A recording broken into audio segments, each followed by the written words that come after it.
Start.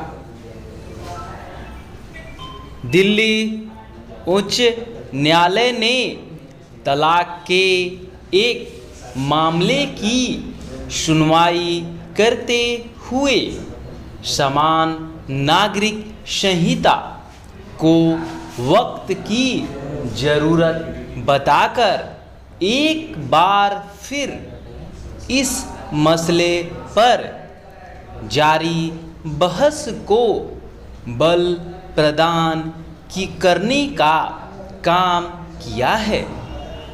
अब इस मसले पर केवल बहस ही नहीं होनी चाहिए बल्कि आगे भी बढ़ा जाना चाहिए, क्योंकि संविधान निर्माताओं की अपेक्षाओं को पूरा करने में ज़रूरत से ज़्यादा देर हो चुकी है।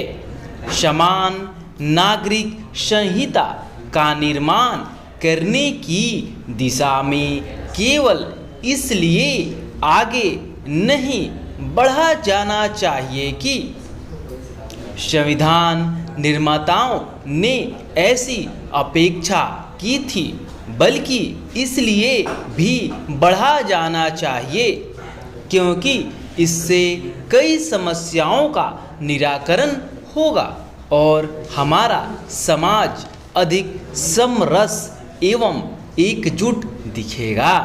ऐसा इसलिए होगा क्योंकि समान नागरिक संहिता बन जाने के बाद अलग अलग समुदायों के लिए शादी, तलाक, गुजारा भत्ता, गोद लेने की प्रक्रिया और विरासत से जुड़े अधिकार एक जैसे हो जाएंगे। आखिर इसमें क्या कठिनाई है? कठिनाई है तो इच्छा शक्ति का अभाव और कुछ राजनीतिक दलों की संकीर्णता। यह समझ आता है कि संविधान लागू होने के तत्काल बाद का वक्त समान नागरिक संहिता के निर्माण के लिए अनुकूल न रहा हो, लेकिन बीते 7 दशकों में बहुत कुछ बदल चुका है और अब भारतीय समाज इस संहिता में ढलने के लिए तैयार है। इसे दिल्ली उच्च न्यायालय ने भी यह कहकर रेखांकित किया कि आज का भारत जाति, मजहब और समुदाय से ऊपर उठ चुका है और इनसे जुड़ी बाधाएं तेजी से टूट रही हैं।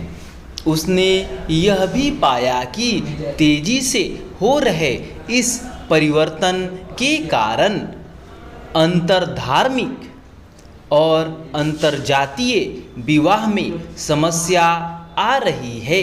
वास्तव में बात केवल इतनी ही नहीं है, बात यह भी है कि कुछ समुदायों के विवाह, तलाक, गोद लेने के मामलों में पर्सनल लॉ लागू होने के कारण महिलाओं और बच्चों के अधिकारों की अनदेखी हो रही है।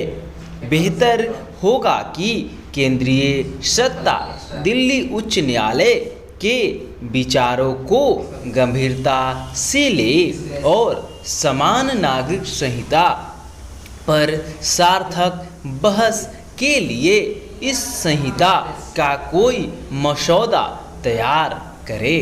यह काम इसलिए भी होना चाहिए क्योंकि समय समय पर सुप्रीम कोर्ट भी समान नागरिक संहिता की ज़रूरत जता चुका है। एक तथ्य यह भी है कि गोवा में समान नागरिक संहिता लागू है और इस राज्य के किसी भी समुदाय ने शायद ही कभी यह कहा हो कि उसे इस संहिता से समस्या पेश आ रही है। आखिर जो काम गोवा में हो सकता है वह शेष देश में क्यों नहीं हो सकता? यह वह सवाल है जिन पर उन लोगों को जवाब देना चाहिए जो संकीर्ण राजनीतिक कारणों से समान नागरिक संहिता के खिलाफ खड़े रहते